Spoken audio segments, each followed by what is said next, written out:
harap menghidupkan kamera selama 30 detik. Baik, acara yang pertama yaitu pembukaan. Mari kita buka acara webinar pagi ini dengan bersama-sama mengucapkan lafaz basmalah bagi yang muslim. Bismillahirrahmanirrahim.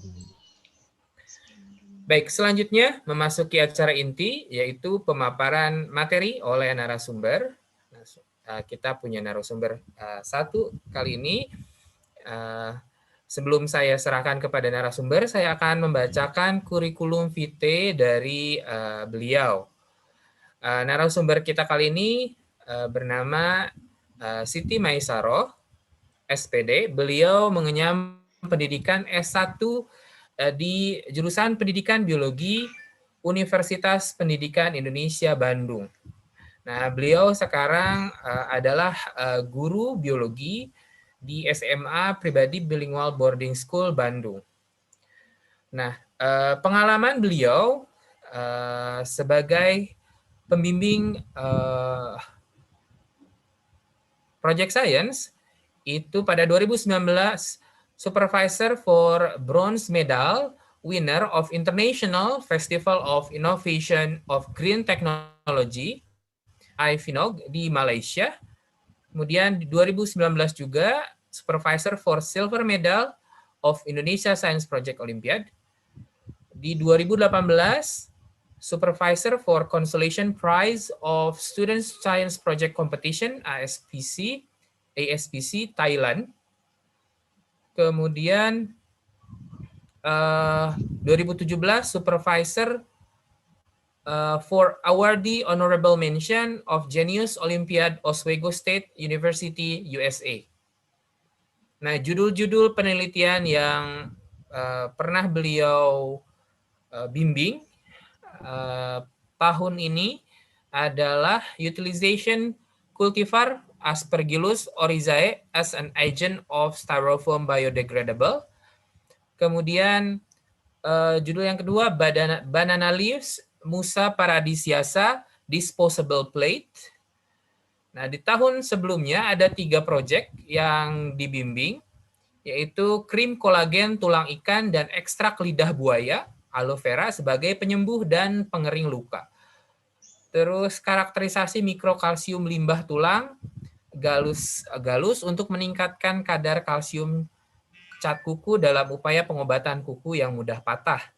Kemudian ada juga hidrogel alginat alga coklat, Hormovisa SP sebagai agen fitoremediasi untuk limbah logam berat industri tekstil. Baik, kalau dibacakan sangat banyak sekali proyek-proyek yang dibimbing. Mungkin ini menjadi pemicu bagaimana bisa mendapatkan judul-judul ini, terus kemudian bagaimana mengorganisasi anak-anak SMA, SMP untuk bisa melakukan penelitian dengan kondisi mungkin yang sekarang adalah kondisi pandemi ya, di mana siswa dan guru juga memiliki keterbatasan untuk bisa mengakses laboratorium. Tentu saja laboratorium ini bisa laboratorium sekolah atau laboratorium universitas, di mana peserta menuliskan melakukan pengukuran-pengukuran untuk pengambilan data. Baik, mungkin itu sebagai pembuka. Langsung saja tanpa harus menunggu lebih lama, kepada Ibu Siti Maisaroh SPD dipersilahkan. Baik, terima kasih Pak Zikri, terima kasih kepada Bapak dan Ibu serta adik-adik semua yang sudah menyempatkan waktunya untuk bisa hadir dalam program webinar hari ini. Terima kasih juga kepada Eduversal dan juga Indonesia Science Project Olympiad yang telah memberikan kesempatan saya untuk menjadi pembicara dalam seminar hari ini. Ya, baik. Mungkin sebelum saya memulai pemaparan saya mengenai bagaimana triks dan tips untuk bisa menjuarai project competition, saya pengen cerita sedikit dulu ya. Jadi memang saya adalah seorang guru biologi yang bekerja di Pribadi Bilingual Boarding School Bandung. Jadi memang di sekolah kami itu sangat concern terhadap project science. Nah, jadi setiap tahunnya, alhamdulillah sekolah kami selalu memfasilitasi siswa-siswanya untuk bisa melakukan penelitian. Nah, kebanyakan penelitiannya semua dilaksanakan di sekolah menggunakan 3 lab yang ada di sekolah kami, yaitu lab biologi, lab kimia, kemudian juga lab fisika, dengan supervisornya adalah guru-guru mata pelajaran seperti itu. Tapi tidak hanya mata pelajaran sains saja yang bisa menjadi supervisor ataupun guru pembimbing untuk project ya seperti itu. Tidak menutup kemungkinan dari guru-guru lain yang memang mereka mau, kemudian juga memiliki minat dan memiliki keinginan untuk menjadi supervisor, itu bisa menjadi supervisor project science seperti itu. Nah, hal itu mungkin bisa menjadi salah satu motivasi buat kita semua di sini. Jadi bukan tidak hanya terbatas pada bidang-bidang tertentu saja untuk bisa menjadi supervisor untuk membuat project, tapi kita bisa menghilangkan batasan-batasan itu asalkan kita punya niat yang kuat dan bisa sama-sama belajar seperti itu. Baik, saya akan memulai untuk materi kita hari ini.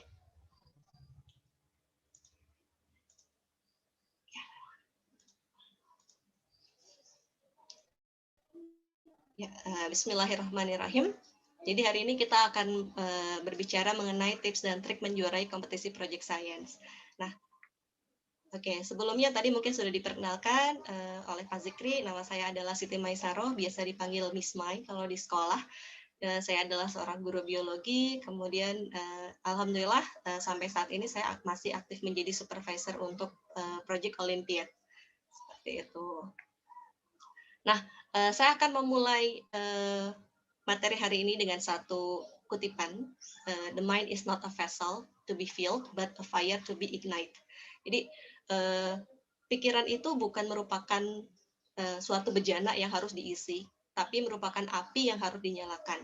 Jadi, saya tidak akan memberikan menggurui ya seperti itu di sini. Tapi saya ingin sharing pengalaman, kemudian sama-sama belajar mungkin dengan Bapak dan Ibu yang sudah lebih senior, kemudian juga sudah lebih berpengalaman di dunia project science. Kita bisa sharing seperti itu supaya nanti kita sama-sama bisa memotivasi teman-teman atau rekan-rekan guru kita yang lain dan juga anak-anak kita untuk bisa lebih banyak melakukan penelitian ilmiah seperti itu.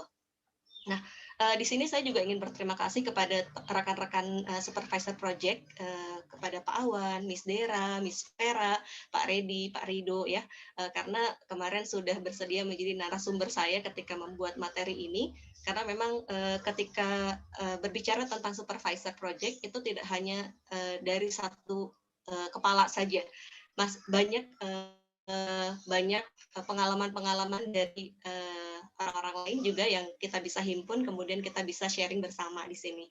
Ya, terima kasih untuk Bapak dan Ibu.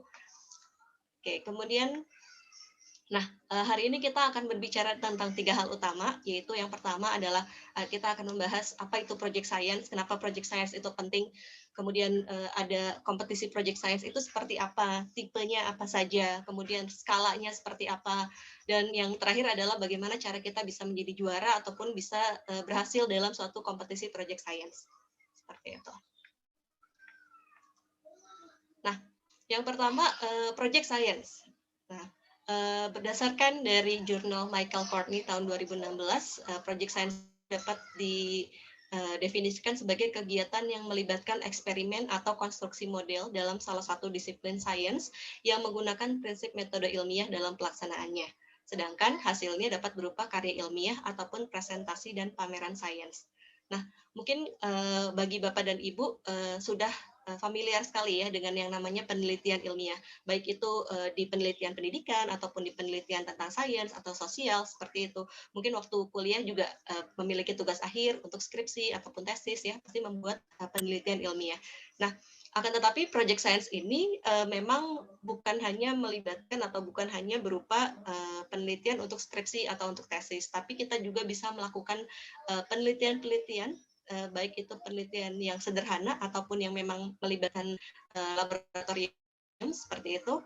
Nah, salah satunya sering dilaksanakan di tingkat sekolah seperti itu. Nah, hasil daripada penelitian tersebut itu biasanya bisa digunakan ataupun bisa didaftarkan ke kompetisi project science. Nah, mungkin kalau misalkan selama ini Bapak dan Ibu tahu ada yang namanya Olimpiade Sains Indonesia ya, atau OSN, Olimpiade Sains Nasional. Kalau sekarang namanya Kompetisi Sains Nasional atau KSN. Nah, kalau itu kan sifatnya olimpiade yang berupa tertulis. Nah, kalau misalkan untuk Olimpiade Project atau Project Science Competition itu adalah olimpiade yang sifatnya adalah membuat penelitian, kemudian melampirkan makalah, kemudian setelah menjadi finalis dipresentasikan seperti itu. Nah, jadi itu merupakan salah satu alternatif olimpiade bagi anak-anak yang memang mereka punya komunikasi skill yang bagus, kemudian juga punya kegigihan dalam hal melakukan penelitian gitu. Bukan hanya didominasi oleh anak-anak yang kognitifnya itu tinggi seperti itu. Kalau misalkan anak-anak Olimpiade Sains kan biasanya memang mereka punya kelebihan ya dalam hal mengerjakan soal yang sulit seperti itu. Tapi untuk project science itu semuanya bisa. Tidak hanya anak-anak yang dalam tanda kutip merupakan anak-anak yang gifted atau sangat cerdas saja yang bisa mengikuti, tapi yang penting adalah anak-anak yang dia memiliki keinginan dan kemauan yang kuat untuk bisa melakukan penelitian. Seperti itu. Nah, selanjutnya, kenapa project science itu penting? Jadi banyak sekali sebenarnya manfaat yang bisa didapatkan dari project science. Tapi salah satu ataupun beberapa diantaranya adalah saya menghimpunnya ke dalam 3 komponen, yaitu yang pertama scientific method application. Jadi kenapa project science itu sangat penting? Sebagaimana kita tahu, kalau misalkan dalam pembelajaran sains itu yang paling utama untuk mendapatkan atau untuk discover sebuah pengetahuan sains itu didapatkan dengan cara melakukan metode ilmiah. Nah, dengan melakukan project science, siswa dapat secara langsung mengaplikasikan metode ilmiah dan juga pengetahuan yang mereka dapatkan saat pembelajaran untuk mencari permasalahan, untuk mencari solusi ataupun problem solving permasalahan di sekitar mereka. Jadi memang kita benar-benar membawa apa yang sudah kita ajarkan di kelas, kemudian kita bawa dan kita terapkan. Nah, kenapa hal itu sangat penting? Karena memang seperti yang kita tahu, di abad ke-21 ini, skill-skill problem solving, critical thinking, kemudian juga skill yang diperlukan untuk mereka bisa bertahan hidup ya dengan dirinya sendiri itu sangat perlu untuk ditingkatkan atau sangat perlu untuk dilatihkan. Salah satunya adalah dengan melakukan metode ilmiah. Oleh karena itu, ini merupakan kegiatan yang sangat penting untuk bisa mengaplikasikan metode yang mereka pelajari di kelas untuk diaplikasikan sebagai pemecahan permasalahan seperti itu. Kemudian yang kedua adalah literasi skill. Mungkin Bapak dan Ibu di sini ataupun adik-adik sekalian sudah membaca ya mengenai asesmen pengganti UN atau yang disebut dengan AKM ya, asesmen kompetisi minimal, di mana Mas Menteri Nadiem Makarim menyatakan bahwa pendidikan di Indonesia akan berubah dari yang tadinya itu hanya menghafalkan, berubah menjadi lebih memiliki keterampilan atau keterampilan skill gitu atau keterampilan literasi seperti itu. Nah, di mana hal tersebut berlandaskan dari PISA atau asesmen untuk literasi ya yang dibuat oleh OCBC, di mana di dalam PISA sendiri terdapat 3 kemampuan literasi, yaitu yang pertama adalah literasi membaca, kemudian literasi matematika atau literasi numerasi, dan literasi sains atau scientific literasi. Nah, PISA ini diadaptasi oleh AKM, sehingga mungkin kalau misalkan Bapak dan Ibu masih meraba-raba seperti apa sih soal AKM gitu yang nanti akan diberikan untuk anak-anak seperti itu. Kalau misalnya kita lihat dari uji cobanya, soal-soal tersebut adalah soal-soal yang mirip dengan soal PISA karena mereka akan menguji literasinya.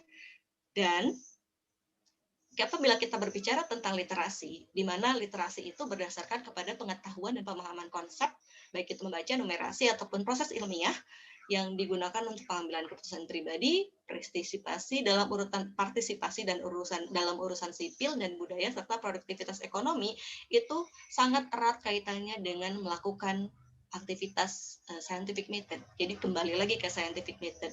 Bagaimana cara mereka itu bisa melakukan problem solving, bisa meningkatkan kreativitas mereka, critical thinking mereka.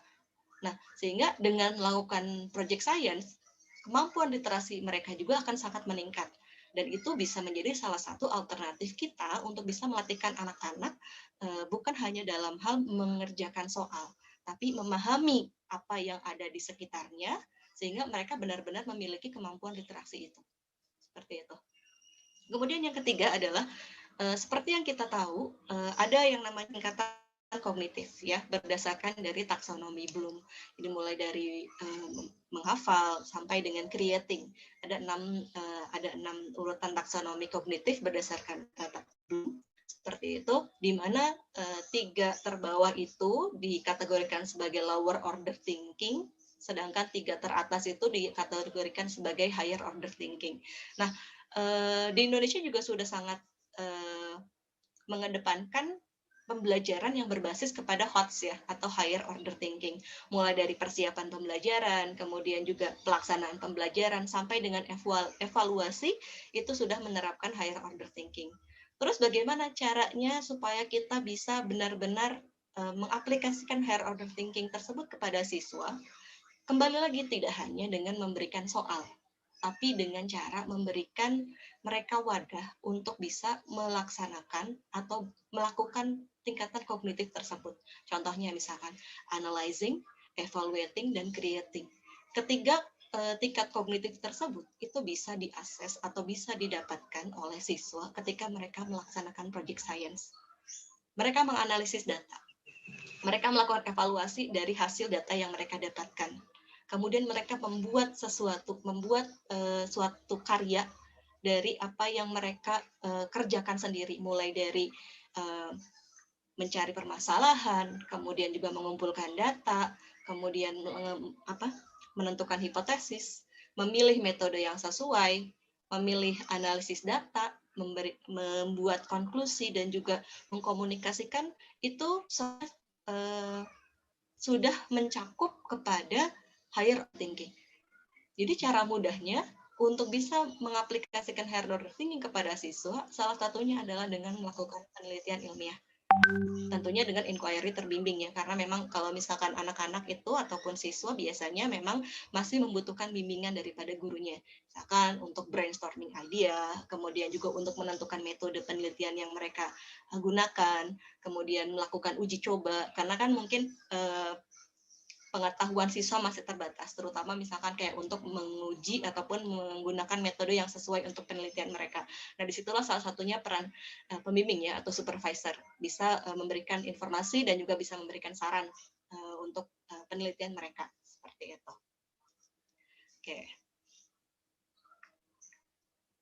Oke, kemudian yang selanjutnya, nah, apa sih manfaat project science? Nah, saya membagi dua, ada beberapa manfaat yang bisa kita dapatkan dari project science itu sendiri. Jadi, sebagai siswa, atau untuk siswa sendiri, manfaat project science itu yang pertama adalah mampu mengaplikasikan pengetahuan teorinya menjadi sebuah karya nyata. Misalkan dalam pelajaran biologi, contohnya misalkan ya, kita mempelajari tentang jaringan tumbuhan, plant tissue, seperti itu ya, jaringan tumbuhan, di mana salah satu jaringan tumbuhan itu kita mempelajarinya berupa secretory organs, misalkan seperti itu. Nah, secretory organ of plant, di situ kan kita menjelaskan isinya bisa berupa zat asiri, bisa berupa alkaloid, bisa berupa senyawa-senyawa kimia lain, misalkan flavonoid, kemudian dan juga yang lain-lain seperti itu, enzim bromelin dan sebagainya. Nah, jadi bukan hanya mereka tahu konsep tersebut, misalkan ini di nanas itu punya kandungan enzim bromelin loh, fungsinya misalkan untuk bisa digunakan sebagai atau termasuk ke dalam enzim protease. Nah, ketika kita melakukan project science, kita bisa mengaplikasikannya. Kita cobain nih, misalkan enzim bromelin di nanas itu betul nggak dia protease? Kita cobainnya dengan apa? Misalkan apakah dia bisa membunuh bakteri, di mana bakteri itu kan dia pasti memiliki kandungan protein ya di dalamnya. Kita jadikan sebagai antibakterian. Kemudian kita tes. Nah, setelah kita tes, oh ternyata benar nih. Oh, kalau misalkan mereka bisa membunuh bakteri, bisa digunakan untuk apa? Kita cari sumber-sumber yang memang relevan, seperti itu. Misalkan apakah bisa mencegah karang gigi, ataukah bisa menjadi pengawet makanan, dan sebagainya. Kita bisa eksplor bersama dengan siswa, seperti itu. Kemudian yang kedua, mampu menjadi problem solving dari permasalahan sekitar. Ya, seperti tadi di video yang ditampilkan gitu ya dari ISPO, salah satu yang paling sering terjadi di Indonesia itu adalah gempa bumi, kemudian juga tanah longsor. Nah, kita punya masalah nih, kita punya masalah di sekitar kita. Nah, kita ingin atau anak-anak kita bisa menjadi problem solver bagi permasalahan tersebut ketika mereka sudah pernah menjadi atau sudah pernah melaksanakan penelitian ilmiah. Jadi sedari dini mereka dilatihkan untuk bisa menjadi problem solver seperti itu. Kemudian yang selanjutnya menjadi nilai tambah untuk masuk sekolah lanjutan atau universitas. Nah, ini sangat penting untuk anak-anak kita gitu ya, terutama memang ini menjadi pengalaman dari saya sendiri gitu sebagai seorang guru dan juga wali kelas seperti itu ya, mungkin Bapak dan Ibu juga sama seperti itu. Jadi ketika anak tersebut atau siswa tersebut ingin melanjutkan ke universitas, mereka bisa mengikuti beberapa jalur masuk seperti itu. Salah satunya adalah jalur prestasi. Nah, Project Science Competition itu memberikan mereka kesempatan untuk bisa melanjutkan ke perguruan tinggi dari jalur prestasi, baik itu di dalam negeri maupun di luar negeri. Nah, yang menariknya adalah sekarang atau beberapa tahun belakangan ini, universitas-universitas di luar negeri, terutama di international programnya, mereka sangat mengapresiasi ketika anak tersebut memiliki track record sudah pernah melakukan penelitian ilmiah. Ya, kenapa? Karena memang di luar negeri itu biasanya sudah terfokus untuk pembelajarannya seperti itu ya. Jadi kayak misalkan kalau di kita masuk jurusan biologi kayak gitu ya mereka akan mempelajari biologi secara utuh. Tapi kalau di luar negeri itu ada cabangnya sendiri-sendiri kan, ada cabangnya masing-masing. Nah, mereka itu sudah sangat diarahkan si anak ini tuh harus sudah punya mindset atau sudah punya rencana dia mau meneliti apa nantinya. Nah, jadi ketika mereka punya pengalaman kalau dia sudah pernah melakukan penelitian, itu mereka akan sangat memiliki benefit ya, terutama di tadi program-program internasional. 3 tahun terakhir di Pribadi Bandung sendiri dari anak-anak yang sudah pernah menjuarai kompetisi Project Science, mereka ada ataupun cukup banyak yang memang diterima di universitas yang baik ataupun universitas yang bagus di luar negeri dan mendapatkan beasiswa karena mereka pernah melakukan project Olimpiad itu atau pernah melakukan penelitian ilmiah sebelumnya. Jadi memang ini sangat penting sekali. Nah, kemudian menjadi nilai salah satu persyaratan dalam seleksi beasiswa. Tadi ya sudah saya sebutkan juga. Kemudian juga bisa melatih kegigihan, kesungguhan, dan kemandirian siswa. Karena memang project competition itu atau melaksanakan project science itu tidak dibutuhkan kecerdasan yang sangat tinggi ya. Tapi yang penting adalah kegigihan, kesungguhan, dan kemandirian mereka. Jadi ketika mereka itu gigih dan juga teliti dalam melaksanakan penelitiannya, maka itu menjadi salah satu jadi menjadi salah satu yang harus mereka miliki gitu ketika mereka memang mau melaksanakan penelitian ilmiah. Kemudian yang selanjutnya dengan mengikuti project competition gitu ya, mereka meningkatkan jiwa kompetisi dan selain itu bisa juga sambil jalan-jalan gitu ya, karena memang kompetisi project science itu bukan hanya ada di dalam negeri tapi juga di luar negeri juga seperti itu. Nah, nanti tipenya apa saja nanti kita akan sharing bersama-sama setelah ini. Sedangkan untuk manfaat sebagai guru ataupun supervisornya, yang pertama adalah merefresh dan meningkatkan ilmu pengetahuan. Nah, mungkin seperti yang saya rasakan juga gitu ya, merefresh dan meningkatkan ilmu pengetahuan itu tidak hanya semata-mata dengan melanjutkan kuliah. Memang salah satunya adalah dengan melanjutkan ke jenjang misalkan magister ataupun doktoral seperti itu. Tapi kalau sekarang kan sudah semuanya ada ya di internet, sudah project based internet eranya. Jadi memang kita sudah bisa mengakses jurnal-jurnal internasional itu dengan sangat mudah. Kita bisa membaca penelitian-penelitian dari yang sudah dilaksanakan gitu ya di sekitar kita, kemudian dan membaca yang jurnal-jurnal tersebut itu sangat merefresh dan meningkatkan ilmu pengetahuan kita. Dan kita tidak akan termotivasi untuk membaca itu apabila kita tidak sedang menjadi supervisor untuk suatu project. Jadi kayak males gitu kalau misalkan kita nggak ada tanggung jawab untuk membimbing project ya udah gitu, ngapain, mending kita bikin RPP aja gitu, karena kan memang RPP juga menyita waktu ya seperti itu pengalaman pribadi sih sebenarnya. Kayak jadi memang sangat merefresh. Jadi ternyata ada yang baru nih, kemudian kita bisa sharing. Itu juga meningkatkan kemampuan diri kita. Kemudian yang kedua, mengimplementasikan berbagai model pembelajar inquiry terbimbing kepada siswa. Nah, jadi kita ketika kita melakukan penelitian ilmiah bersama siswa, itu kayak sekali dayung 2-3 pulau terlampaui, seperti itu. Jadi memang kita bisa memberikan siswa insight untuk mengaplikasikan ilmunya di dalam proses penelitian ilmiah. Kita juga bisa membuat portofolio kita gitu. Kita udah pernah melaksanakan pembelajaran inquiry, pernah melakukan penelitian seperti itu, yang dimana itu sangat penting sekarang ya, terutama untuk profesionalitas guru gitu ya, untuk PPG dan sebagainya itu memang ada sendiri gitu ya si poin-poin tersebut. Begitu pula dengan sekolah. Ketika sekolah tersebut aktif melakukan penelitian ilmiah, itu juga menjadi poin penting dalam akreditasi. Jadi kita bisa memberikan value lebih gitu kepada sekolah kita apabila memang kita aktif menjadi pembimbing project science seperti itu.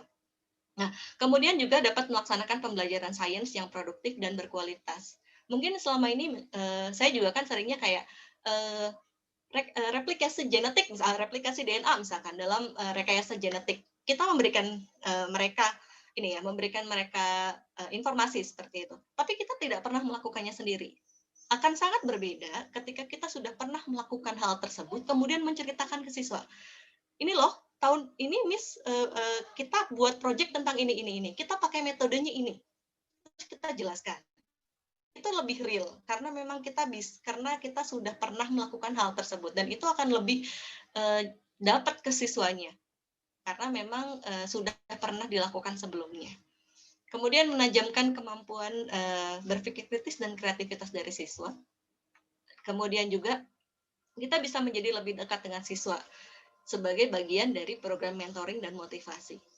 Terkadang kalau misalkan kita mengajar ke siswa itu ya, terutama bagi sekolah yang mungkin siswanya banyak seperti itu, kita agak sulit untuk bisa mendekati semua siswa-siswa kita gitu karena memang kelasnya besar, kemudian juga kita banyak mengajar dan sebagainya.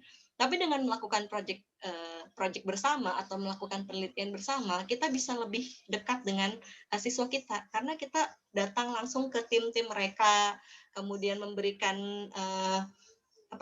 memberikan insight kepada mereka, brainstorming dengan mereka, itu bisa jadi salah satu program motivasi dan mentoring juga gitu kepada mereka. Ketika kita sudah dekat, sering ngobrol, pernah melakukan penelitian bersama, kita lebih mudah untuk mengarahkan mereka. Nggak tiba-tiba misalkan kayak kita cuma ngajar aja gitu ya, biasa kita tidak mengenal mereka, terus ketika mereka mungkin melakukan kesalahan atau apa, kita nasihatin. Nah, pasti akan sangat berbeda impact-nya ketika kita memang sudah dekat ke mereka. Nah, salah satu yang bisa dilakukan ataupun salah satu yang manfaat dari melakukan project bersama adalah seperti itu. Bisa menjadi program mentoring juga kepada mereka. Kemudian memberikan insight dan pengalaman baru saat mengikuti event science project competition. Ini juga pengalaman pribadi bagi saya. Ketika saya mengikuti project science competition bersama siswa, itu bisa menjadi masukan dan juga inspirasi yang sangat besar bagi saya. Oh, ternyata dunia penelitian itu sudah segitu hebatnya gitu. Terutama kalau misalkan kita ke luar negeri seperti itu yang mendampingi siswa kita. Kita lihat penelitian anak-anak sekolah di negara-negara lain, misalnya negara maju, contohnya negara terdekat kita aja, misalkan Singapura, itu sudah sedemikian advance-nya. Jadi memang itu yang bisa dijadikan sebagai salah satu kayak oh ya kita bisa mengambil ide dari mereka, mengembangkannya lagi seperti itu. Dan saya tahu, jadi saya baru menyadari kenapa sih Indonesia itu ranking PISA-nya rendah banget, literasinya rendah banget.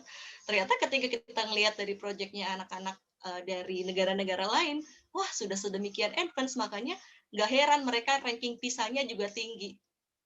Maka dari itu saya melihat adanya korelasi antara mereka capaian literasinya itu bisa meningkat apabila mereka memang sudah terbiasa melakukan penelitian atau melakukan metode ilmiah. Bukan cuma sains ya yang bisa melakukan metode ilmiah, tapi berbagai bidang juga bisa, sosial, bahasa juga kan sama seperti itu. Yang penting kita bisa melakukan hal tersebut untuk meningkatkan kemampuan literasi mereka, seperti itu. Kemudian yang selanjutnya yang ketujuh nih, mungkin dari ibu-ibu dan bapak-bapak di sini juga yang juga memiliki concern juga yang di sini, yaitu meningkatkan profesionalitas guru dengan portofolio project science. Nah, ini juga bisa menjadi portofolio gitu bagi diri kita sendiri gitu ya. Jadi memang itu akan meningkatkan value kita sebagai seorang guru. Bukan hanya guru yang bisa melakukan pembelajaran dengan baik, tapi guru yang juga bisa membuat penelitian dan karya. Seperti itu. Oke, sepertinya sudah ada beberapa pertanyaan. Kita mungkin lihat dulu ya, Pak Zikri.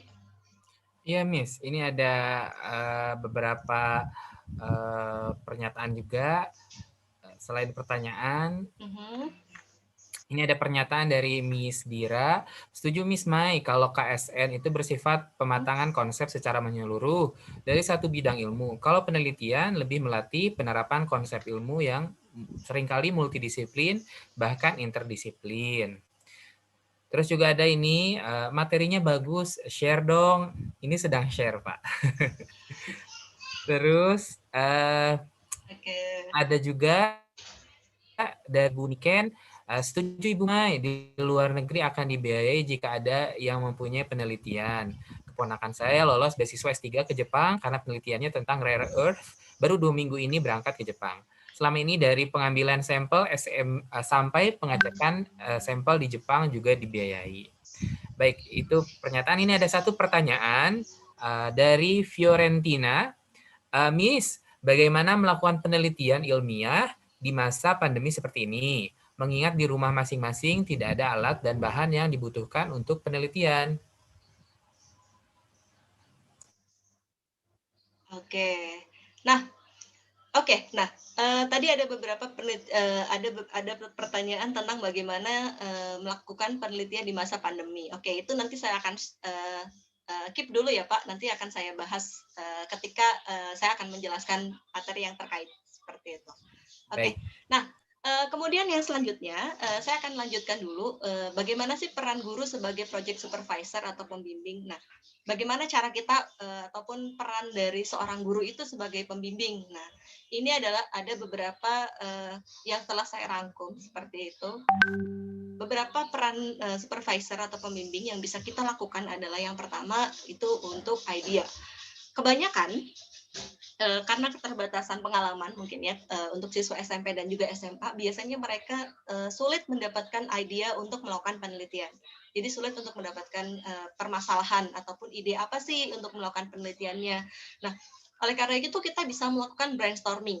Jadi yang paling pertama biasanya ketika saya ingin melakukan penelitian dengan siswa itu brainstorming dulu. Kamu punya ide apa? Kemudian bagaimana kamu dapat idenya dari mana? Sudah ada belum jurnal pendukungnya atau buku pendukungnya seperti itu. Kita brainstorming, kita ajak mereka berdiskusi.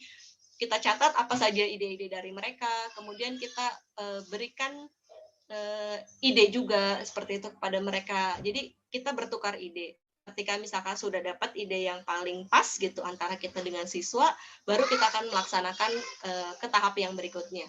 Ini yang pertama adalah brainstorming. Kemudian yang kedua, planning. Kita dapat membantu siswa ataupun mahasiswa dalam merencanakan program penelitian, kemudian menyusun timeline dan juga pengaturan jadwal kegiatan. Terkadang, terutama yang terjadi biasanya di siswa-siswa SMP dan SMA ya, itu mereka masih belum terlalu lihai gitu ya dalam menyusun jadwal kegiatan. Kadang kan banyak sekali kegiatan yang mereka lakukan gitu, baik itu kayak OSIS, ekstrakurikuler dan lain-lainnya. Sehingga kita bisa bantu mereka untuk menyusun timeline dan pengaturan jadwal untuk melakukan penelitiannya. Kita bisa merencanakan program penelitian mereka, misalkan tanggal-tanggalnya, kemudian juga target kita misalkan harus selesai kapan, kita bantu mereka untuk memplanning tersebut. Kemudian kita memberikan informasi. Kita biasanya kalau bekerja dengan siswa berbeda dengan bekerja dengan mahasiswa. Karena kalau misalnya sama mahasiswa, oke, kalian cari ini. Mereka bisa cari sendiri gitu karena mereka sudah dewasa seperti itu ya. Tapi kadang kalau kita bekerja dengan siswa, kita harus memberikan informasi dengan detail. Bahkan misalkan kayak kita pengen mencari atau pengen memberikan informasi mengenai jurnal tentang jamur misalkan ya, jamur Rhizopus oryzae. Nah, kadang kita juga harus membantu mereka untuk mencari jurnal yang tepat, untuk informasi yang tepat seperti itu. Ketika kita sudah dapat, kita bisa berikan mereka informasinya, kemudian oh ini ternyata misalkan metodenya ini Miss, misalkan metodenya ini Bu. Nah, berarti kamu misalkan bisa datang ke sini, atau misalkan kita bisa beli alat-alatnya di sini. Kalau kalian pengen spektrofotometer ataupun FTIR, misalkan kalian bisa datang ke lab ITB, misalkan seperti itu. Kita sediakan informasi. Sehingga di sini kita dituntut untuk bisa mengetahui banyak hal. Oleh karena itu kita juga belajar ya. Jadi makanya tadi disebutkan di awal, salah satu manfaat kita bisa menjadi project supervisor itu kita jadi banyak tahu gitu. Karena kita pengen memberitahu kepada siswa yang kita bimbing juga seperti itu. Kemudian yang selanjutnya, setelah dikasih informasi nih untuk fasilitas, tempat pelaksanaan penelitian, pengujian sampel, dan lain-lain seperti itu ya. Kemudian kita juga bertindak sebagai safety atau keamanan gitu mereka, keamanan bagi mereka. Terutama pada saat melaksanakan percobaan atau eksperimen. Jadi kita memastikan keamanan prosedurnya. Jadi kita dampingi mereka pada saat melakukan penelitian di laboratorium, seperti itu. Itu sangat penting. Jadi jangan hanya oke, saya pembimbingnya. Kadang dulu mungkin saya pernah punya pengalaman juga ya, ikut project science gitu waktu masih jadi siswa nih. Kita semua yang melakukan gitu, tapi nanti tiba-tiba gurunya ada namanya gitu di bimbingnya gitu. Padahal kadang involve-nya itu jarang atau sedikit seperti itu. Tapi kita di sini sebagai supervisor yang memang benar-benar concern terhadap tim kita juga harus benar-benar involve gitu ya dalam prosesnya. Seperti itu, misalkan safety, membantu siswa dalam proses percobaan, karena kan kadang anak-anak ataupun siswa tersebut masih belum bisa melaksanakan proses eksperimen dengan dengan prosedur yang aman seperti itu. Misalkan kayak ketika ingin menginokulasi bakteri, kadang mereka untuk higienitasnya ataupun misalkan kesterilannya tuh belum benar-benar bisa dilaksanakan sendiri. Jadi kita harus benar-benar mengamati, harus benar-benar bisa menjaga mereka dan juga mengawasi mereka ketika melakukan prosedur tersebut. Nah, kemudian advice, memberikan masukan dalam pengolahan dan pembahasan data penelitian. Mereka udah dapat nih penelitiannya, udah nyatat misalnya setiap hari apa yang mereka dapatkan. Sekarang mereka misalnya terus gimanain gitu. Ya kita tidak bisa terlalu banyak berharap gitu ya, misalkan apalagi dari siswa SMP ataupun SMA. Mereka pasti belum mengetahui banyak mengenai bagaimana pengolahan data penelitian dan sebagainya. Jadi kita bisa memberikan masukan kepada mereka mengenai, oh iya datanya nanti akan seperti ini, kalian sajikan datanya dengan diagram ini, atau misalkan pakai chart ini dan sebagainya. Itu kita bisa kasih masukan. Kemudian yang terakhir adalah sebagai evaluator. Kita bisa memberikan evaluasi dan pendampingan pada saat penulisan karya ilmiah. Terutama misalkan kayak penulisan, walaupun misalkan kita berikan ke mereka panduan penulisan karya ilmiah, tapi kita juga akan mereview gitu, benar nggak penulisannya, kutipannya benar atau tidak. Kemudian kalau misalkan memang dalam international competition kan mereka menggunakan bahasa Inggris, kita juga bisa ikut koreksi untuk penulisan academic writing mereka. Kemudian kita juga bisa memberikan masukan terhadap etika penelitian dan model integritas penelitiannya. Kenapa? Karena memang ini terutama untuk international project ya. Jadi international project itu sangat concern terhadap etika penelitian dan integritas penelitian. Etika itu maksudnya, jadi biasanya mereka sangat melihat kalau misalkan terutama kalau melibatkan hewan seperti itu ya. Apakah hewan yang kita gunakan itu kita melaksanakannya di lab yang tercertified atau tidak, seperti itu, karena memang itu kaitannya dengan etik. Sehingga tips dari saya sendiri ketika kita mau ikut ke penelitian keluar gitu ya, usahakan jangan menggunakan hewan tingkat tinggi gitu. Jadi kayak menggunakan hewan-hewan besar, karena itu akan kena di etik biasanya. Kalau misalkan kita hanya melakukan penelitiannya di tingkat lab sekolah atau misalkan lab universitas. Karena terkadang lab untuk hewan itu ada sendiri certified-nya. Biasanya harus kerjasama sama LIPI, kayak gitu. Atau misalkan dengan lab-lab yang memang bekerja dengan hewan, seperti itu. Tapi kalau tumbuhan biasanya aman. Jadi kebanyakan dari saya sendiri banyaknya memang menggunakan tumbuhan seperti itu, karena lebih aman gitu untuk etiknya, untuk di tingkat sekolah, seperti itu. Nah, itu beberapa peran guru sebagai project supervisor ataupun pembimbing. Nah, kemudian yang selanjutnya di sini kita akan membahas mengenai ada apa saja sih kompetisi project science itu, kemudian dibagi berdasarkan apa saja. Nah, di sini saya membaginya menjadi dua, yaitu yang pertama berdasarkan penyelenggara dan juga yang kedua berdasarkan skala kompetisinya. Nah, kita lihat dulu dari kategori penyelenggara kompetisi. Yang pertama, ada project competition yang dilaksanakan oleh pemerintah. Nah, biasanya karakteristiknya adalah memiliki persaingan yang sangat ketat. Jadi ketika kita sudah bikin project nih, udah selesai sampai jadi makalah utuh, baru kita bisa, oh saya pengen daftarin kemana nih project saya atau penelitian kita gitu ya, tim kita. Nah, itu ada beberapa diantaranya adalah yang project competition yang dilakukan oleh pemerintah.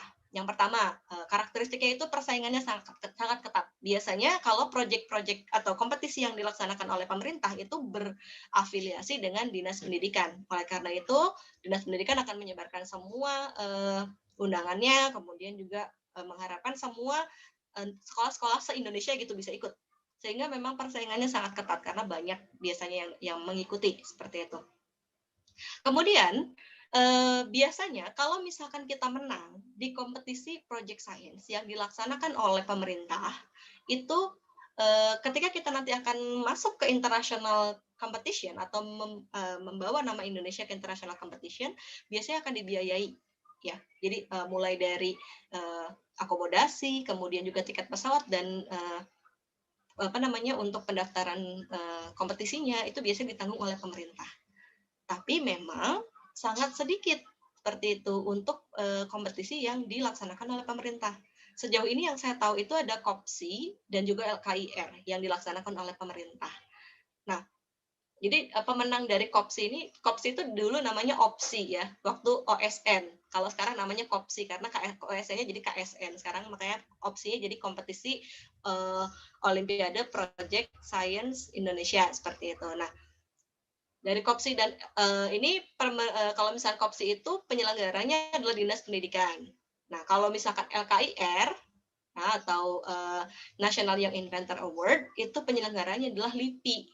Nah, jadi dua badan ini ataupun dari pemerintahan ini yang mereka hampir setiap tahun menyelenggarakan kompetisi project. Nah, pemenang dari kedua kompetisi ini biasanya akan mewakili Indonesia ke kompetisi internasional yang terafiliasi. Jadi mereka atau kedua badan ini berafiliasi dengan kompetisi internasional, kemudian akan meneruskan pemenangnya ke sana. Nah, tapi biasanya kalau misalkan kita berhubungan dengan pemerintah, terkadang waktu pelaksanaan itu suka berubah-ubah. Jadi kadang kita sedang menyiapkan proyek kita tapi tiba-tiba udah buka gitu, tapi kita juga misalnya udah selesai tapi nggak buka-buka gitu. Jadi memang agak berubah-ubah waktu pelaksanaannya. Jadi benar-benar harus sering memantau website dari badan penyelenggaranya seperti itu. Kemudian yang jadi minus juga ketika kompetisi tersebut dilaksanakan oleh pemerintah itu adalah sistem penjurian yang kurang terbuka dan tidak dapat diprediksi. Karena memang mungkin pesertanya banyak, kemudian juga kurangnya panitia dan sebagainya.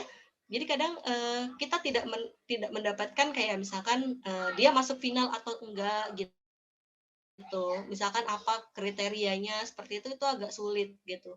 Jadi memang kita harus benar-benar ya mengikuti tapi kita tidak bisa kayak memaksa mereka untuk bisa memberikan informasi yang banyak gitu seperti itu. Kemudian tadi kompetisinya juga relatif jarang kalau misalkan yang diselenggarakan oleh pemerintah. Nah, kemudian yang kedua adalah penyelenggaranya non pemerintah. Nah, salah satunya adalah Eduversal seperti itu ya dengan Indonesia Science Project Olympiad. Nah, karakteristiknya tadi persaingannya cukup ketat juga. Kemudian pelaksanaannya itu biasanya tetap sehingga mudah untuk bisa dipersiapkan gitu ya. Nah, biasanya kalau ISPO itu kan memang pasti ada di pembukaannya itu sekitar bulan Oktober gitu ya, kemudian akhirnya bisa di November akhir ataupun di awal Desember, kemudian penyelenggaraan finalnya biasanya di bulan Januari atau Februari seperti itu. Nah, itu contohnya misalkan salah satunya adalah ISPO, kemudian ada Young Scientist Competition itu dari Pudak Scientific, seperti itu. Kemudian juga ada KLB Junior Scientist Award, dan juga ada beberapa yang lain. Biasanya dari perusahaan juga, kemudian juga dari badan-badan yang memang memiliki afiliasi dengan sains seperti itu. Nah, biasanya sistem penjuriannya itu lebih terbuka. Jadi kita bisa menanyakan langsung kepada panitia, misalkan list finalisnya, kemudian juga apa kriterianya dan sebagainya, seperti itu. Nah, kemudian tapi ada beberapa kompetisi yang dilaksanakan di non pemerintah ini yang memang berafiliasi dengan internasional. Akan tetapi memang biasanya ketika kita masuk ke international competition dari hasil menjadi pemenang di kompetisi yang diselenggarakan non pemerintah itu, kita biasanya mengeluarkan biaya sendiri untuk mengikuti kompetisi di internasionalnya. Nah, kan tetapi memang ketika nanti kita sudah masuk internasional, certified-nya memang akan sangat baik buat kita sendiri. Nah, kemudian kita juga harus dapat menentukan penyelenggara kompetisi dengan kredibilitas yang baik agar prestasinya dapat diakui di nasional. Nah, ini kita juga harus lihat track record dari kompetisinya. Kalau misalnya kompetisi tersebut sudah terselenggara lama dan memang hasilnya sudah banyak, itu biasanya akan sangat dipertimbangkan atau sangat diakui di nasional. Jadi itu ya untuk memilih kompetisi yang dilaksanakan di non pemerintah. Kemudian tidak semuanya kompetisi meneruskan pemenangnya ke ajang internasional. Jadi memang ada yang cuma skopnya nasional aja. Contohnya misalkan kayak yang scientist competition yang dari PUDAK ini hanya nasional aja. Tapi kalau ISPO kan dia melanjutkan ke internasional kayak gitu. Jadi memang tergantung nanti kita mau lanjut ke internasional ataupun mau di nasional aja. Itu adalah salah satu pertimbangan menarikkan ke kompetisi seperti itu. Tapi memang kompetisinya itu ya kita bisa cobain semua gitu. Yang dari pemerintah bisa ikut, dari yang non pemerintah juga bisa ikut, boleh seperti itu. Nggak terbatas. Nah, kemudian yang ketiga, penyelenggaranya dari universitas ataupun sekolah. Nah, biasanya kalau universitas atau sekolah ini persaingan tidak terlalu ketat karena bersifat regional. Jadi walaupun ada yang bersifat nasional, tapi karena biasanya penyelenggaranya adalah universitas, jadi banyaknya pesertanya itu hanya dari regional tempat universitas itu berada. Kemudian waktu penyelenggaranya relatif tetap, biaya penyelenggaraan juga ditanggung masing-masing. Nah, kemudian biasanya ini yang bisa digarisbawahi, hasil prestasinya biasanya sangat berpengaruh ketika akan melanjutkan ke universitas tersebut.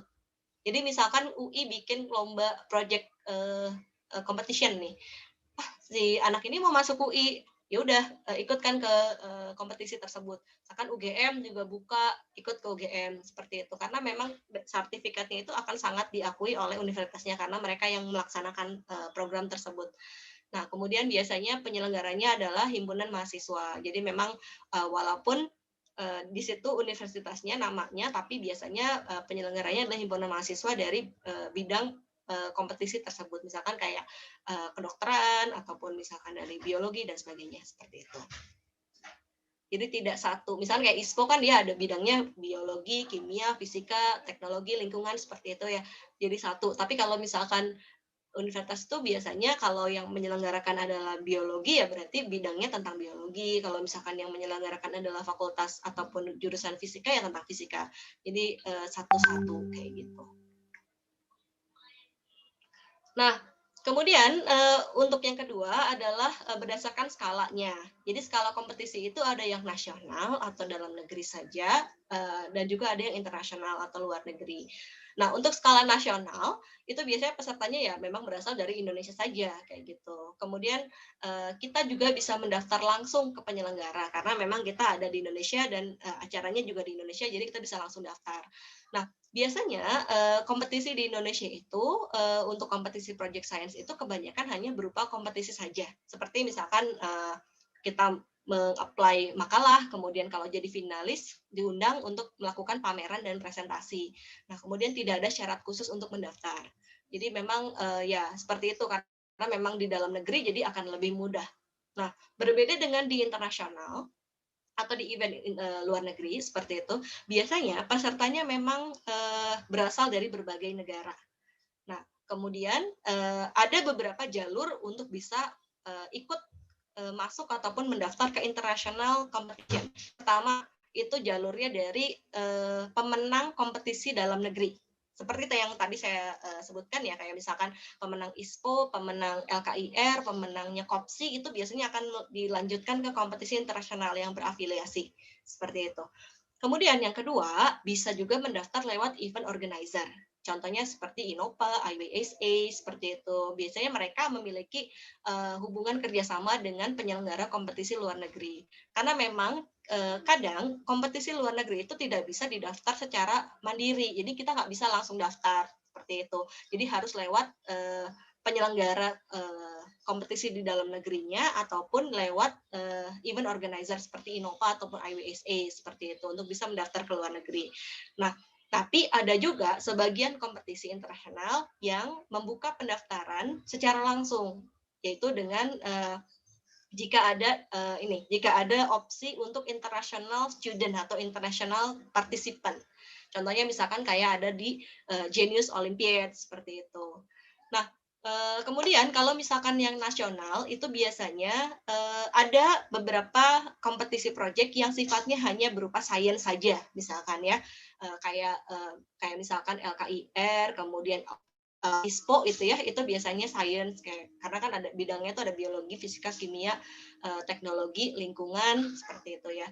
Tapi kalau misalkan kayak KOPSI, KOPSI itu ada bidang sosialnya juga. Ya, jadi memang kita bisa melakukan penelitian sosial juga dan bisa mendaftar ke sana. Begitu pula di internasional ya, ada yang dia sifatnya itu hanya berupa kompetisi saja. Kemudian ada juga yang berupa kompetisi dan juga leadership camp seperti itu. Jadi emang ada kompetisinya, tapi ada juga yang kayak siswa tersebut dibekali dengan kemampuan leadership. Jadi ada leadership camp-nya juga. Contohnya kayak yang di Thailand, di ASPC itu dia ada leadership camp-nya. Kemudian ada yang sifatnya dia hanya khusus sains saja, ada juga yang dia ada lain selain sains. Kayak misalkan contohnya di Genius Olympiad ada yang untuk bahasanya juga, ada English ya, ada speech, kemudian juga ada untuk art-nya, kemudian juga ada sainsnya. Jadi memang kita tidak terbatas ya untuk yang melakukan project ini bukan hanya untuk terbatas sains, tapi yang sosial dan bahasa juga bisa, karena memang ada kompetisinya juga seperti itu. Nah, mungkin saya akan tampilkan beberapa video tentang project competition. Saya akan tampilkan beberapa di sini. Yang pertama saya akan tampilkan tentang ISPO dulu. Jadi kebanyakan kalau misalkan biasanya kompetisi yang ada di Indonesia itu seperti ini.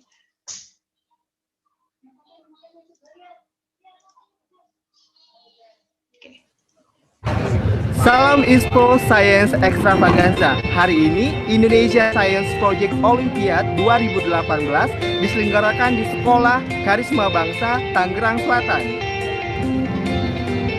Sekitar 20 proyek yang sudah dipersiapkan oleh peneliti muda Indonesia akan berkompetisi. Datang dan saksikan pukul 9 hingga jam 5 sore.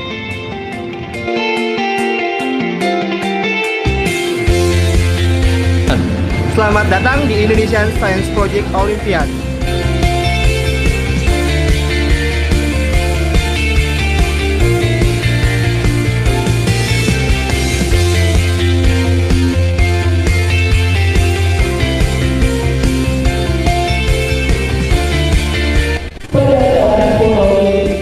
Terdapat 120 poin yang terdiri dari 140 poin yang tergambar.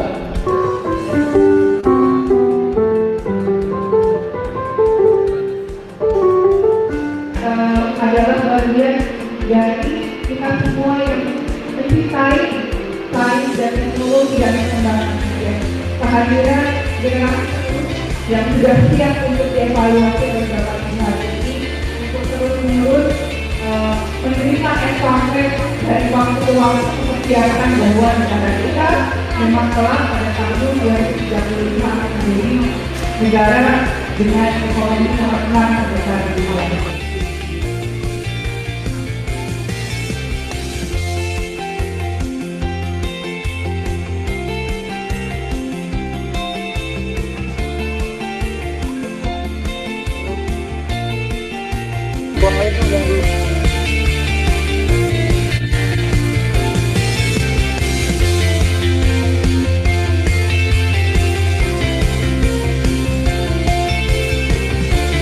Cikodana SP can hydrolyze cellulose into glucose and continue fermentation process. What's the fructose and starter? That can give negative impact on the living thing. Some of the wastes are toxic, which can cause problem if it consumed by the living things. And in the process of making a buffet automatically, it will be stirred for 3 minutes in the leaf enumeration and add EM4 from the host. After the dry fluids have already chopped, the dry fluids will turn into the bath of a buffet to be stirred for 3 minutes. Every 2 days once, the fertilizer will be beneficial to the people of Indonesia as a consumer of salt. Here is our documentation during our research activities. That's all from us. Thank you for your attention and sorry for any mistake. Wassalamualaikum warahmatullahi wabarakatuh. Oke, nah itu ya. Jadi biasanya kalau misalkan kompetisi yang skalanya nasional itu contohnya seperti tadi. Jadi setelah mereka memasukkan makalah seperti itu, kemudian jadi finalis akan datang ke venue-nya, kemudian melakukan presentasi dan juga melakukan pameran. Kalau misalkan di ISPO sendiri memang biasanya presentasinya dalam bahasa Inggris, jadi memang itu salah satu yang bisa dijadikan sebagai penilaian karena memang akan dilanjutkan ke tingkat internasional.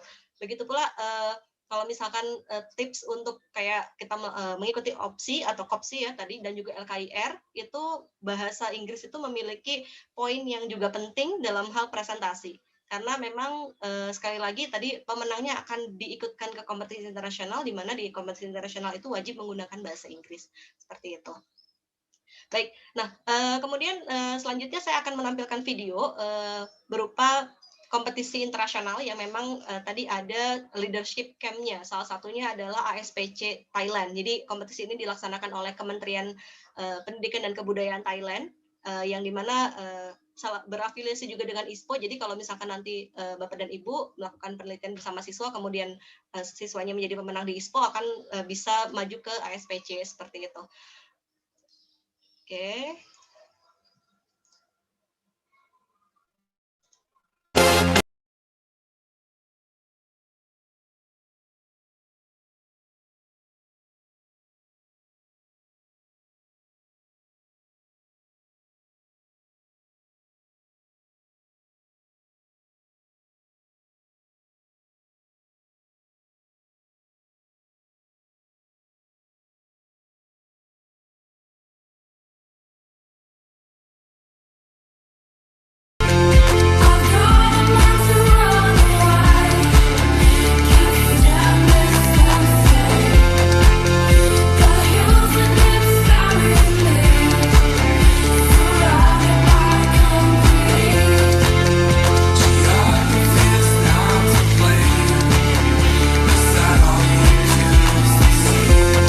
ASEAN Science Project competition has been started since 2015, and this year is the third year of this project.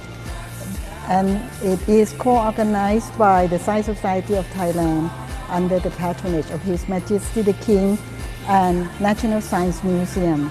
The aim of the project is to encourage the students in Asian countries to develop the new idea, the project on science, technology, and innovation, and to have more skill in developing collaboration together.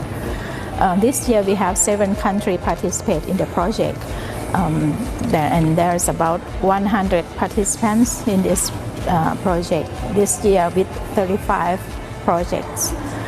The countries join in this year project comprising Indonesia, Laos, Malaysia, Philippines, Singapore, Vietnam, and Thailand.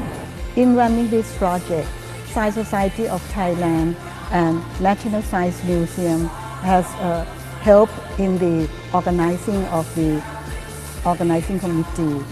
We formed the judge committee by inviting many judges from different universities and also from NASDA to help in judging in 3 of the criteria of the project, namely physical science, biological science, and applied science. So we hope that all the participants in this project will not only learn and exchange ideas among themselves, but also they can also create a network, a lifetime friendship, that will be very useful for them in the future.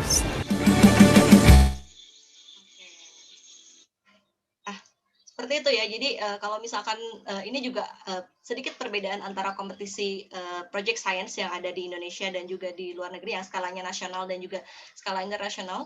Biasanya kalau di nasional itu skalanya atau biasanya kompetisinya itu lebih banyak ke presentasi, kemudian juga bagaimana mereka bisa menampilkan penelitiannya, seperti itu. Titik poinnya di situ. Tapi kalau misalkan di luar negeri itu atau di internasional, mereka lebih menekankan kepada idea.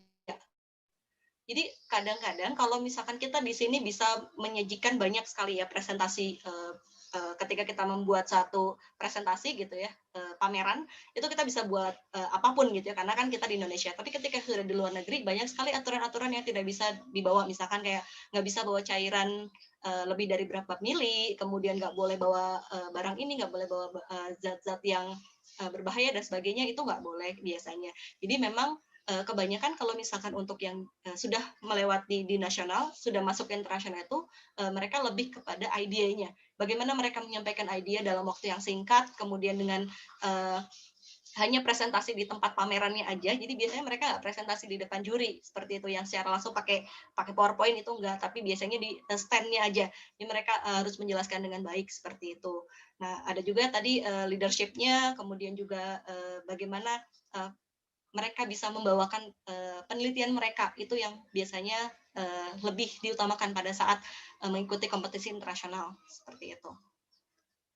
Nah, kemudian kenapa ya kompetisi internasional ini saya ambil dari IWSA, seperti itu contoh-contohnya. Jadi memang hampir itu punya kompetisi internasional, jadi tergantung dari kapan kita mau ikutnya, jadi bisa seperti itu. Ini juga sama ya, jadi ada di beberapa negara, ini hanya contoh-contoh aja. Nah, ini ada beberapa contoh prestasi yang sudah pernah kami raih, seperti itu ya. Ada di beberapa negara juga, contohnya misalkan ada yang di Korea, kemudian juga di Malaysia, di Singapura, kemudian ada yang di Indonesia juga, seperti itu. Ini waktu di ISPO juga ya. Kemudian ya 2 kali di Genius Olympiad dari pribadi pernah mewakili Indonesia, kemudian di Mostratec Brazil, di IPO Georgia, dan juga di iSweep di Texas di USA, seperti itu.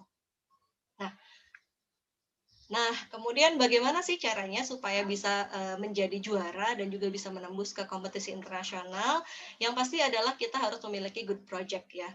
Penelitian ilmiahnya harus bagus. Nah, bagaimana ciri ataupun karakter dari penelitian yang baik?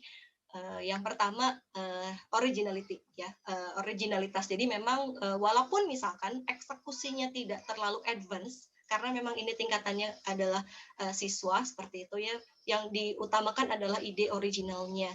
Bagaimana mereka bisa mengembangkan ide-ide yang baru, seperti itu yang paling dilihat untuk proyek yang baik ketika kita mengikuti competition, project competition. Kemudian inovatif. Ya, jadi memang mereka juga harus inovatif, bisa menjawab problem yang ada, seperti itu. Kemudian yang selanjutnya adalah aim, tujuannya jelas. Jadi tujuan dari penelitiannya harus jelas, itu yang paling ditekankan. Ketika kita melakukan presentasi, tujuan penelitiannya harus secara jelas disampaikan, seperti itu. Kemudian actual, ya, jadi memang harus melihat sekitar kita itu yang sedang aktual itu apa. Itu kalau misalkan memang bisa, itu yang diteliti dan juga dilaksanakan penelitiannya. Kemudian valuable, bermanfaat ya. Jadi memang penelitiannya itu walaupun misalkan dia bagus banget ataupun misalkan dia sangat advance, tapi value-nya kecil, itu tidak lebih baik dibandingkan dengan penelitian sederhana tapi value-nya besar. Jadi value-nya juga harus bisa dilaksanakan, harus bisa diterapkan di kehidupan sehari-hari secara mudah, seperti itu. Kemudian analitik. Jadi kita masukkan data analisis kita di sana ya. Jadi pengolahan data juga sangat penting gitu, karena memang salah satu dari metode ilmiah adalah pengolahan data yang baik, sehingga kalau misalkan memang kita memberikan analisis yang baik juga itu akan sangat baik untuk proyeknya. Kemudian sistematik, pada saat penulisan karya ilmiah juga harus sistematik, makanya tadi salah satu fungsi daripada supervisor itu adalah sebagai evaluator ketika mereka menuliskan karya ilmiah mereka. Kemudian suitable, jadi memang kita juga harus pintar-pintar gitu ya, memasukkan karya kita ke bidang mana. Jadi kayak misalkan di ISPO, ini trik aja sih, kan ada bidangnya tuh biologi, kimia, fisika, misalkan ya lingkungan, sama teknologi. Kadang penelitian antara biologi, kimia, lingkungan itu mirip sekali. Kadang hanya berupa atau bedanya itu hanya dari pembahasan. Jadi kita harus tahu, ini bahasanya lebih kemana ya? Misalkan kalau bahasanya lebih ke fisiologisnya ataupun lebih ke anatomi fisiologis itu ya masukkan ke biologi. Kalau lebih ke penerapan lingkungan ya masukkan ke lingkungan. Kalau lebih kepada reaksi kimia ya masukkan ke kimia. Karena memang walaupun misalkan penelitian itu bagus, tapi kita salah milih bidang itu juga bisa fatal. Itu pernah juga terjadi di kita.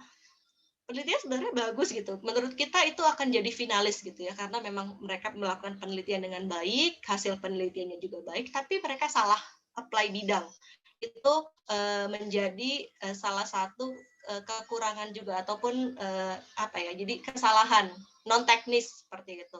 Jadi emang harus benar-benar dipikirkan mau masuk bidang apa seperti itu ketika mendaftar di project competition. Nah, kemudian ada beberapa mekanisme penilaian. Jadi memang ada beberapa kompetisi project yang memberikan penilaiannya, kayak kriteria penilaiannya, dan ada juga yang tidak memberikan kriteria penilaiannya. Tapi kurang lebih hampir sama. Yang pertama adalah seleksi berkas makalah dan karya ilmiahnya. Yang terpenting ketika kita melakukan project competition, terutama ke luar negeri, perbaiki abstraknya. Karena kadang dari abstrak itu para judges pertama kali melihat penelitian dari siswa seperti itu. Abstraknya bagus nggak? Kayak misalkan, metodenya benar nggak yang ditaruh di abstrak, hasilnya seperti apa? Jadi memang abstrak itu sangat penting. Kemudian penulisan karya ilmiahnya, inovatif dan juga kreativitas dalam pembuatan karya ilmiah, kebermanfaatan, data dan informasinya, serta kesimpulannya seperti itu. Yang tadi juga sudah disebutkan ya.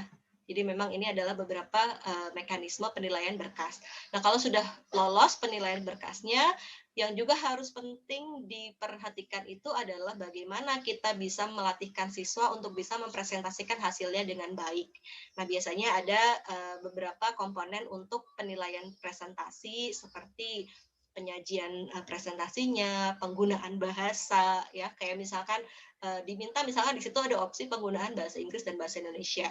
Kalau misalkan memang siswa tersebut bisa menggunakan bahasa Inggris dengan baik, pergunakan bahasa Inggris walaupun tidak harus, karena itu akan menjadi nilai tambah untuk tim tersebut. Tetapi apabila penggunaan bahasa Inggrisnya itu hanya berupa hafalan, jadi kayak misalkan kita sebenarnya nggak terbiasa dengan melakukan presentasi dalam bahasa Inggris nih, nah tapi pengen pakai bahasa Inggris, kita ngafalin kayak gitu bahasa Inggris. Nah, itu sebaiknya menggunakan bahasa Indonesia yang baik dan benar saja, karena memang takutnya kalau lupa, entar lupa semua kayak gitu. Jadi memang itu tricky sekali. Jadi memang kalau misalkan memang mereka komitmen untuk menggunakan bahasa Inggris, ya benar-benar harus improve bahasa Inggris mereka juga seperti itu. Kemudian sikap dan cara presentasi itu juga penting ya, bagaimana mereka bersikap, kemudian bagaimana mereka bisa menggunakan eye contact, kemudian juga gerakan tangan seperti itu. Oleh karena itu kadang di pribadi sendiri itu terbiasa melakukan latihan presentasi selama beberapa kali gitu ya sebelum mereka masuk ke final kalau misalkan mau ke kompetisi project seperti itu. Terus menerus, karena memang kalau misalkan semakin lama mereka melakukan presentasi maka akan semakin baik.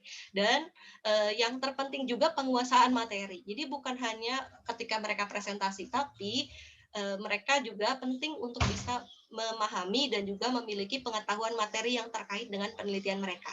Seperti itu.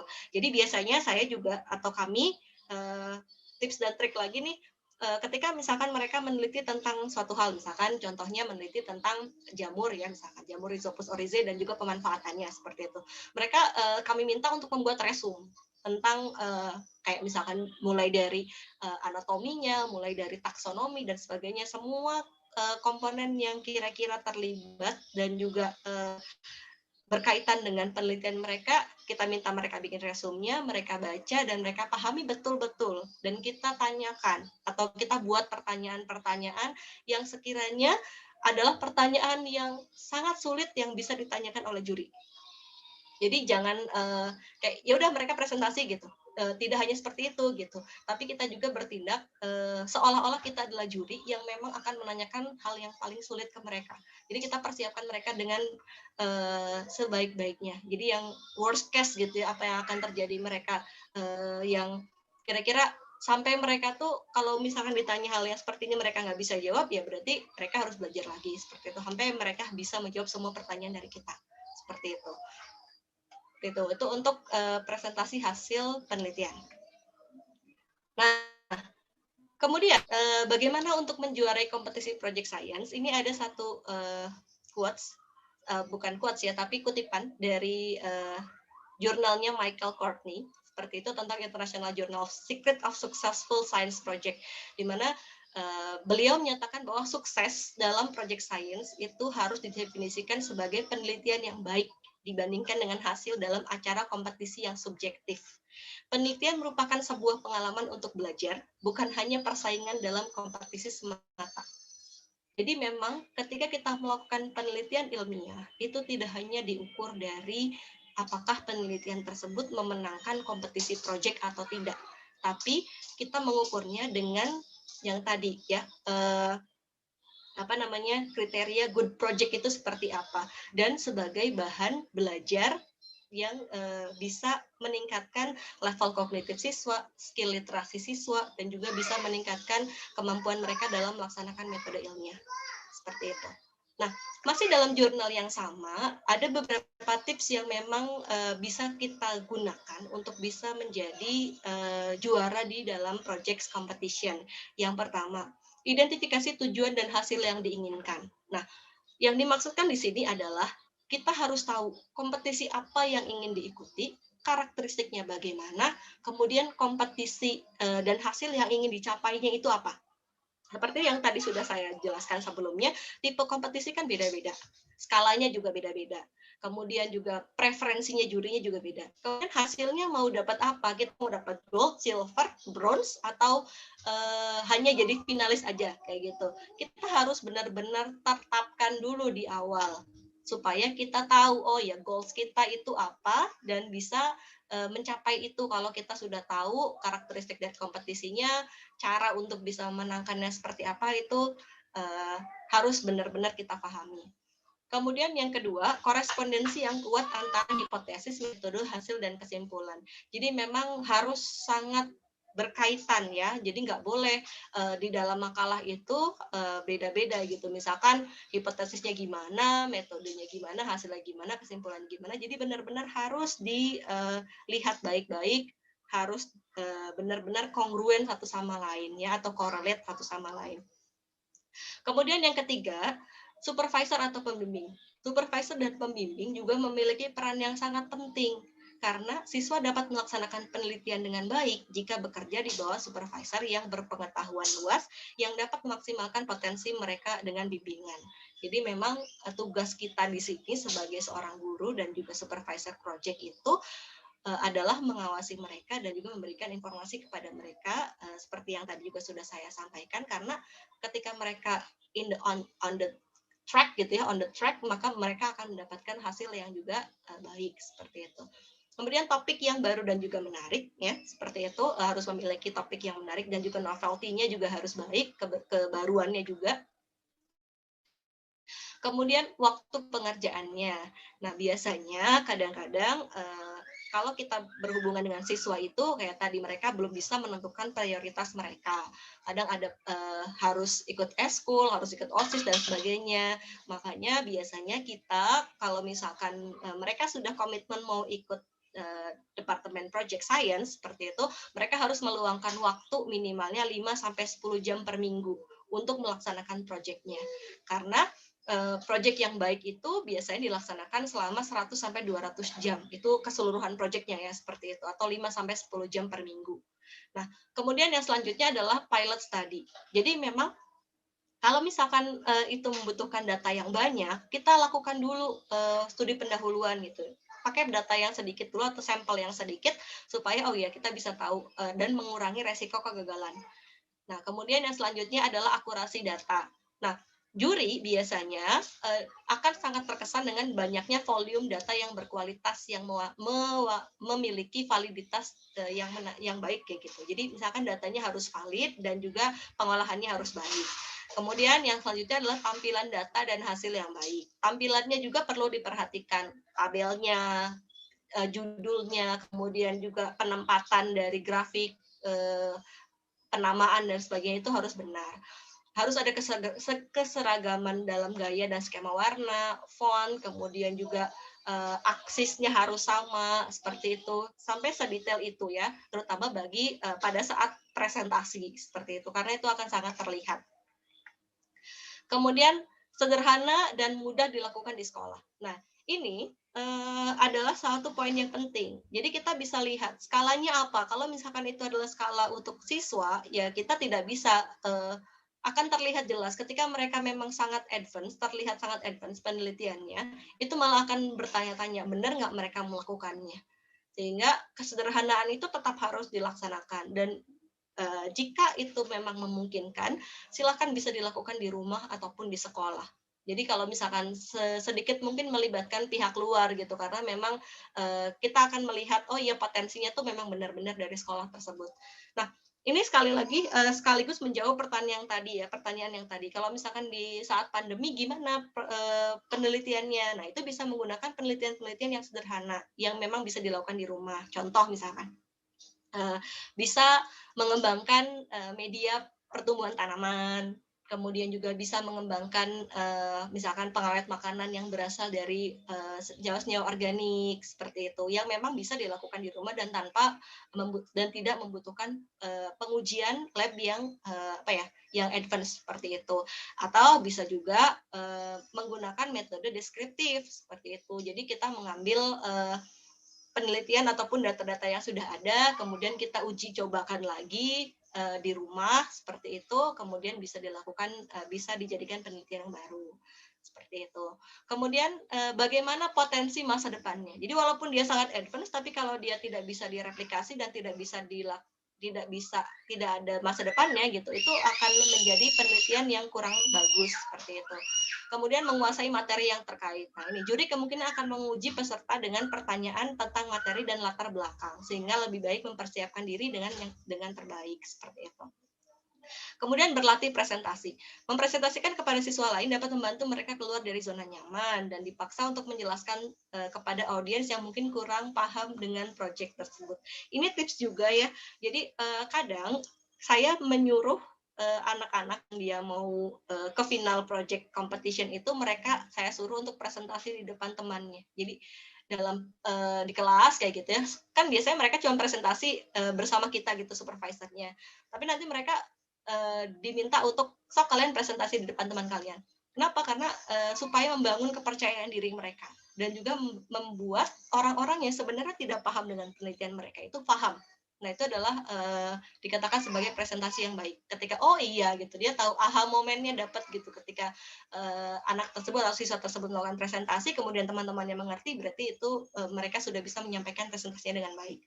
Kemudian yang terakhir itu adalah penampilan yang profesional, terutama di internasional ya. Jadi di internasional competition itu, karena tadi saya jelaskan mereka tidak melakukan presentasi dengan media PowerPoint, hanya di stand mereka sendiri. Kadang juri itu sangat melihat bagaimana attire kita gitu, atau penampilan kita. Dengan menggunakan jas dan juga dengan menggunakan baju kaos biasa gitu, mereka akan mendapatkan kesan yang berbeda. Sehingga ketika kita sedang melaksanakan atau mengikuti project competition, usahakan menggunakan pakaian yang formal dan baik seperti itu. Jadi bukan yang fancy seperti itu, tapi ya yang baik ya, kayak misalkan rapi, kemudian juga bersih dan menampakkan sisi profesionalitas dari siswa tersebut. Dan juga mereka akan lebih pede untuk menyampaikan penelitiannya. Seperti itu. Nah, ini kemudian yang terpenting adalah project science tidak hanya bertujuan untuk menanamkan kemampuan untuk dapat melakukan penelitian ilmiah atau mengikuti kompetisi saja, melainkan juga dapat menumbuhkan semangat, cinta, dan kepercayaan diri agar mereka dapat terus berkembang dan menjadi bekal yang implementatif saat mereka terjun ke masyarakat dan bisa menjadi bagian dari populasi yang produktif dan solutif dalam masyarakat. Ini yang harus kita tanamkan gitu ya dalam hati dan pikiran kita gitu ya. Jadi bukan cuma untuk mengikuti kompetisi, tapi memang benar-benar ingin menjadikan siswa generasi penerus bangsa itu orang-orang yang bisa produktif dan solutif dalam berkarya. Seperti itu. Nah, di akhir kalau saya mulai dengan kutipan dari Plutarch, kalau di akhir saya akan menutup dengan kutipan yang berasal dari Najwa Shihab yang mengatakan bahwa sebagai generasi muda yang peduli terhadap negara dan bangsa, jadilah seorang pembaharu agar hidupmu lebih bermakna. Terima kasih. Baik, Miss Mai di chat box sepertinya ada pertanyaan. Saya akan mungkin bacakan ya. Mungkin dirangkum saja, tidak akan saya bacakan semua. Bagaimana caranya untuk memotivasi anak-anak menulis dalam bahasa Indonesia dan dalam bahasa Inggris, dan berapa lama durasi yang paling efisien? Itu yang pertama. Kemudian yang kedua adalah potensi sertifikat prestasi untuk jenjang berikutnya. Apakah ISPO ada program beasiswa internasional? Kemudian ada pertanyaan lagi, bagaimana memberikan semangat siswa dalam mengerjakan proyek di era pandemi? Apakah ISPO menerima proyek statistik dan pendataan? Kemudian pemenang ISPO yang dikirim ke luar negeri biaya sendiri atau biaya dari ISPO? Ini dari Ibu Neni Triana. Oh, yang tadi juga ada dari IYSA Jawa Timur. Ini Pak Ibrahim ya. Kemudian tadi ada Bu Nadia. Itu dulu atau mau terus dulu ditampilkan pertanyaannya dulu aja ya, Miss ya? Dibacakan dulu ya. Oke, paling saya jawab dulu ya Pak ya, biar gak lupa gitu. Oke, baik. Nah, tadi mungkin pertanyaan pertama dulu dari Bu Nadia ya. Nah, bagaimana caranya bisa memotivasi siswa untuk bisa menulis dalam bahasa Inggris? Nah, kalau saya, sepengalaman saya, karena memang untuk ISPO sendiri kan memang dalam 2 bahasa untuk makalahnya ya, dari bahasa Indonesia dan bahasa Inggris. Nah, biasanya saya memfokuskan mereka untuk menggunakan bahasa Indonesia dulu. Jadi mereka bikin dulu dalam bahasa Indonesia, kemudian setelah mereka membuat dalam bahasa Indonesia, mereka akan saya berikan contoh makalah dalam bahasa Inggris. Nah, penggunaan translating untuk bahasa Inggris ke bahasa Indonesia itu tidak selamanya harus 100% sama. Jadi memang kita mengarahkan mereka untuk bisa mengambil atau meresume dari apa yang mereka tulis dalam bahasa Indonesia, kemudian menggunakannya dalam bahasa Inggris. Kemudian biasanya saya juga meminta kepada guru bahasa Inggris di sekolah untuk bisa memberikan saran dan masukan kepada mereka seperti itu untuk penulisan bahasa Inggrisnya. Jadi memang sinergitas kita gitu ketika membuat membuat penelitian itu bukan hanya kayak misalkan bidangnya biologi aja, tapi tetap harus ada multidisiplin gitu dari bahasa seperti itu. Jadi kita kasih dulu, ini contohnya nih. Dari awal biasanya saya kasih mereka contoh makalah yang ini makalahnya tentang ini, kemudian dia kemarin dapatnya medalinya ini gitu. Jadi pertama biasanya saya suka kasih mereka motivasi dulu. Mau dapat medali apa kalian misalkan di proyeknya? Mau dapat emas, mau dapat perak, mau dapat silver. Saya dapat emas, Pis. Saya kasih makalah yang dapat emas kayak itu misalkan ya. Mereka harus tahu, mereka bandingkan gimana makalah anak-anak yang dia dapat emas, makalah anak-anak yang dia dapat silver dan juga dapat bronze misalkan. Oh iya, mereka akan melihat detailnya seperti apa, kemudian juga dalam di bahasa Indonesia dan bahasa Inggris ya gitu. Kemudian detailnya seperti apa, kemudian rapihnya segimana, effort yang diberikannya itu seperti apa, mereka akan bisa meng-compare sendiri gitu, dan itu akan jadi motivasi buat mereka supaya mengerjakan makalahnya dengan baik kayak gitu. Kemudian yang kedua tadi tentang sertifikat ya Pak ya. Yeah. Nah, untuk ISPO sendiri 3 tahun belakangan ini di Pribadi Bandung, anak-anak yang dapat medal di ISPO mereka apply beasiswa keluar dan alhamdulillah mereka dapat. Yang terakhir di tahun 2020 ini, jadi lulus yang kemarin itu mereka ada yang dapat beasiswa ini Max ke Jepang ke Retsumeikan University 100% scholarship itu karena dia pernah dapat pemenang ISPO dan juga di international competition seperti itu. Jadi memang sudah sangat banyak ya yang bisa mengakui sertifikat dari ISPO. Yang untuk SNMPTN juga, kemudian juga kalau tidak salah ini Thailand Scouting UI yang kedokteran, yang international programs itu juga mereka sangat mempertimbangkan sertifikat dari ISPO karena memang di compare gitu ya, ada anak yang dia memang bagus kognitif raportnya bagus, bahasa Inggrisnya bagus, kemudian apply ke Thailand Scouting UI international programs-nya. Salah satu lagi pelengkapnya adalah sertifikat ISPO yang punya sertifikat ISPO kayak gitu. Karena itu dilihat dari mereka pernah melakukan penelitian itu sebelumnya. Seperti itu. Kemudian yang selanjutnya tadi yang mana lagi nih? Kalau misalkan untuk yang ISPO sebenarnya bisa dilihat di websitenya ya Pak ya, untuk kriterianya ya, apakah kayak kriteria statistik dan sebagainya, kemudian juga yang untuk pembiayaan ISPO dan sebagainya juga sudah ada di websitenya, mungkin nanti bisa masuk ke ispo.or.id ya Pak ya? Ya, betul. Atau mungkin nanti bisa di-share ke chat Pak mungkin untuk yang websitenya. Baik. Oke, terus tips untuk melakukan penelitian di masa pandemi. Tadi sedikit sudah saya berikan ya, usahakan penelitiannya itu memang sederhana dan bisa dilakukan di rumah.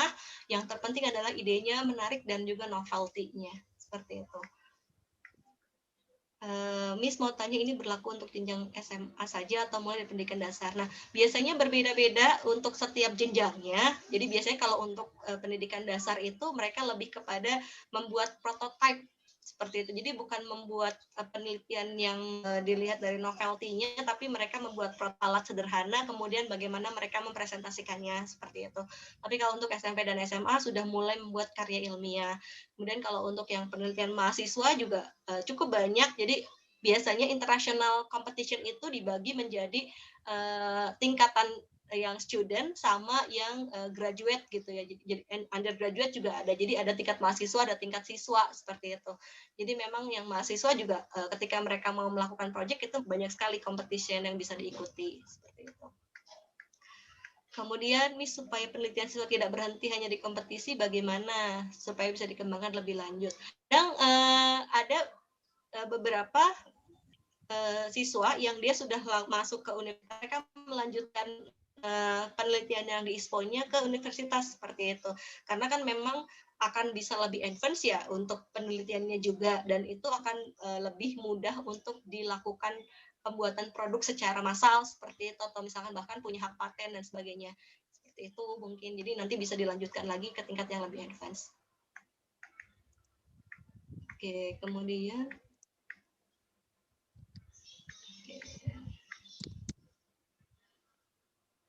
nah, kalau untuk pembagian waktu sebenarnya ya tadi, sebenarnya kalau misalkan kita bisa berperan dalam memberikan atau membantu mereka bisa membuat jadwal ya untuk keseharian mereka. Jadi kita pantau misalkan dalam sehari minimalnya kita bisa menghubungi mereka untuk mengingatkan mereka untuk melakukan penelitian. Secara Zoom kita bisa melihat mereka sedang melakukan penelitian di rumah seperti itu, dengan catatan tadi penelitiannya tidak menggunakan bahan-bahan berbahaya, tidak sebaiknya tidak menggunakan mikroorganisme yang melakukan pertumbuhan bakteri dan sebagainya, karena kan memang beresiko ya kalau dilakukan di luar laboratorium. Jadi kita pilihkan juga penelitian-penelitian yang memang bagus idenya tapi sederhana seperti itu.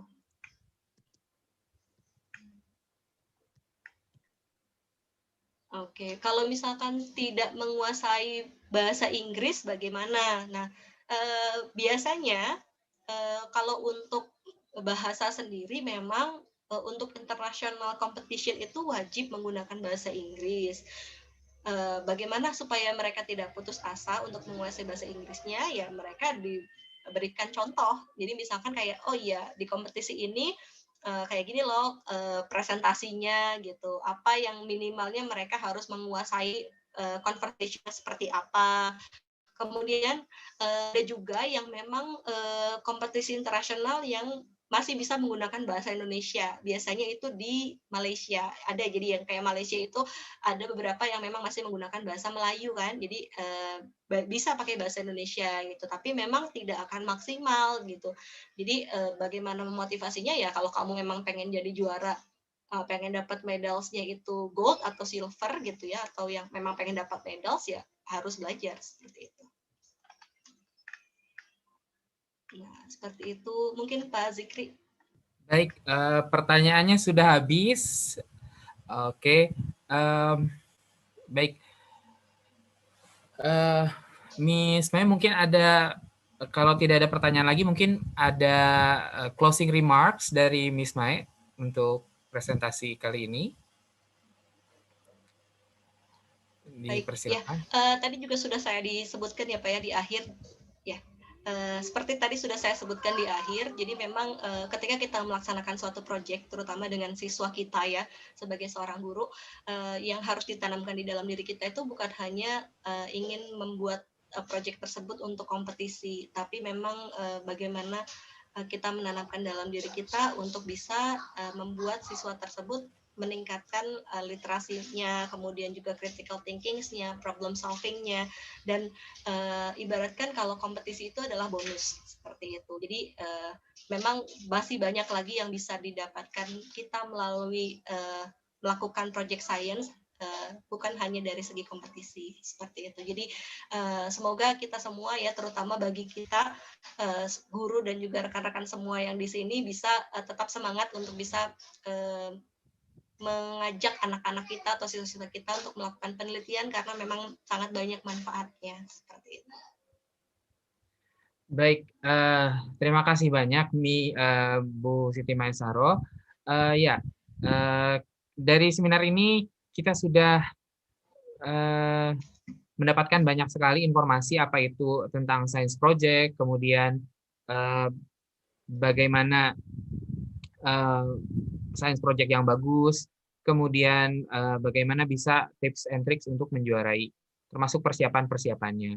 Nah, kemudian untuk yang lomba-lomba dalam pandemi ini, dalam kondisi pandemi ini, lombanya betul memang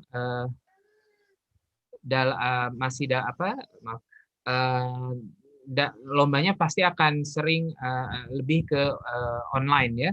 Jadi nanti pada saat persiapan juga, pada saat submitting juga mungkin yang disubmit adalah makalah persiapan dulu, kemudian nanti untuk project selama berjalan waktu itu bisa dilaksanakan penelitian di rumah. Dan untuk nanti pada saat final juga itu akan dilaksanakan secara online. Nah, untuk ISPO kali ini pun sama, kita akan mengadakan ISPO secara online. Kemudian pada saat nanti disubmit untuk yang seleksi itu makalah penelitian awal saja. Jadi dari mulai bab 1, bab 2, dan bab 3 sampai dengan metode penelitian. Nah, nanti setelah dinyatakan menjadi finalis, baru dilanjutkan lagi silahkan penelitiannya. Dan pada saat nanti presentasi itu juga peserta finalis itu diminta untuk membuat poster ilmiah dan membuat video presentasi serta foto-foto penelitian. Jadi nanti pada saat final itu akan ditayangkan video presentasi, dan juga nanti akan ada booth tapi dalam bentuk online yang isinya ada poster penelitian dan foto-foto penelitian, juga video presentasi yang sudah dibuat. Nah, jadi nanti pada Bapak Ibu juga bisa mempersiapkan itu juga sebagai bahan. Baik, Miss Mai, sepertinya itu saja. Baik, terima kasih banyak kepada narasumber Bu Siti Maesaro. Banyak sekali ilmu yang sudah dibagikan, dan saya juga berterima kasih kepada para peserta yang telah menyimak acara dari awal sampai dengan akhir. Semoga banyak ilmu dan informasi yang didapatkan dan bisa dimanfaatkan dalam menghadapi kompetisi-kompetisi project science. Mungkin yang ke depan ini adalah ISCO ya. Alhamdulillah kita telah sampai di penghujung acara. Semoga kita bisa berjumpa lagi di acara webinar selanjutnya. Oh ya, ada satu lagi, Miss Mai, ini ada yang meminta apakah link materi PowerPoint bisa di-share karena sangat luar biasa. Boleh Pak, silakan. Ya. Mungkin saya sudah kirim ke Pak Zikri ya, mungkin nanti bisa ke Eduversal ya Pak ya. Oke, baik. Baik. Terima kasih semuanya. Terima kasih Bu Mai. Wabillahi taufiq walhidayah. Assalamualaikum warahmatullahi wabarakatuh. Ya, mohon dinyalakan mungkin videonya selama 30 detik.